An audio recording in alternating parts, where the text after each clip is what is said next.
So Richard, we often get the question about self-healing urethanes and what that means with urethane material, self-healing in general.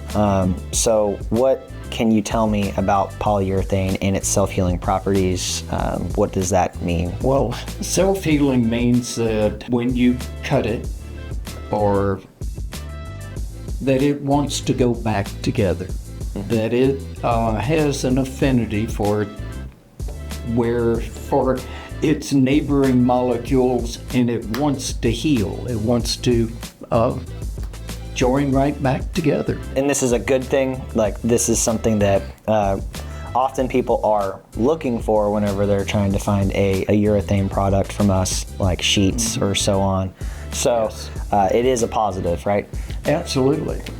Especially important if you have a cutting surface. You have a razor blade and you come along and cut a piece. If it leaves a groove, or if it's able to separate, and then if you're cutting the other direction, you're going to end up with a little knob, a little defect right where that first cut line was. And if it's self-healing, you're not going to have that. Okay. And one of the other things that I've seen and heard is that, it removes the ability for material chunk out, right? Keeping your operation a little bit cleaner. So Yes. That's one of the big benefits as well, is that one, you're not going to catch on some of the additional cuts, and two, it's going to keep your operation a lot cleaner, going to keep it from getting contaminated with debris from the cut pad. That is correct. Okay. Yeah, because it goes back together and it stops the little particles from being pushed down in. So how does self-healing align with product longevity and sustainability whenever it comes to our customers' applications?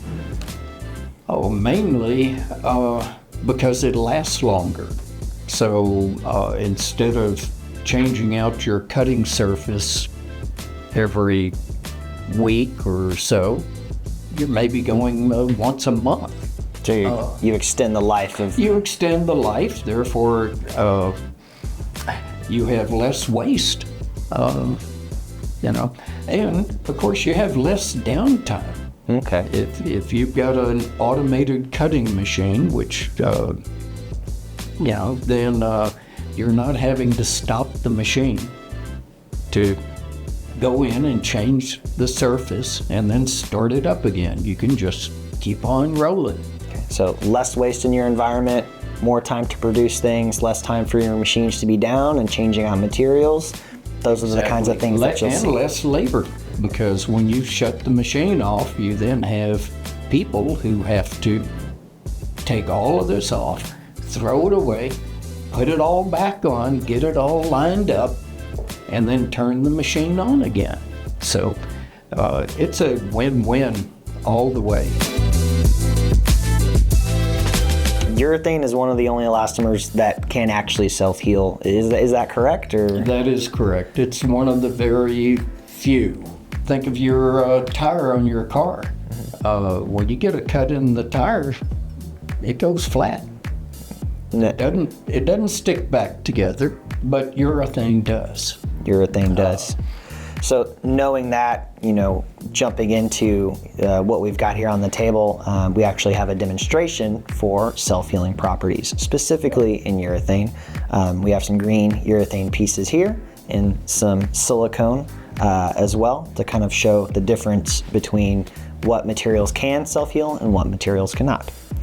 So as you can see, we have some silicone here, and there it has been cut, and it is unable to join back together.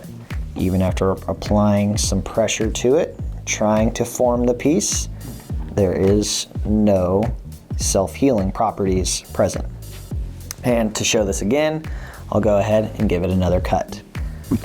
Or cut it with some scissors. Yeah. So, give it a cut across the top. Does not want to join back together. And then I'll go ahead and cut it with some scissors as well.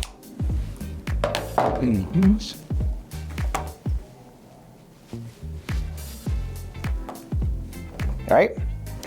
And on that note, I'll let Richard demonstrate some polyurethane and its self-healing properties. Okay.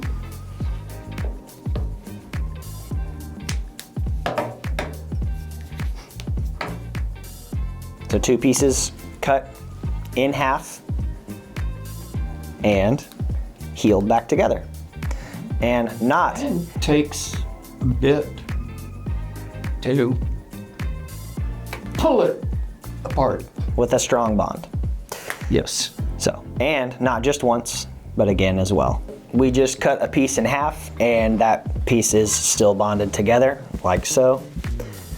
All right, Yep. and I would think that we should talk a little bit about, chunk out like we talked about earlier, the material actually taking repeated cuts and then coming back together and reducing chunk out. So I have a razor blade, as you can see.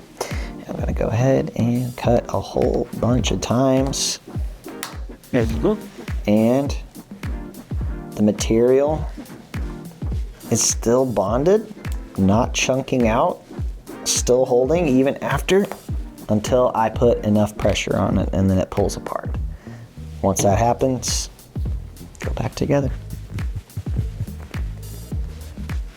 So, we just demonstrated some of the self-healing properties that you would see with urethane. Is there any advantages that like our material, our thermoset urethane healing is going to have over these other materials, the silicones, the rubbers of the world? Well, it generally means it's going to last a little longer. Even if it's a tire, say, or a wheel, when it gets a cut, it's not going to tend to spread apart and continue to tear.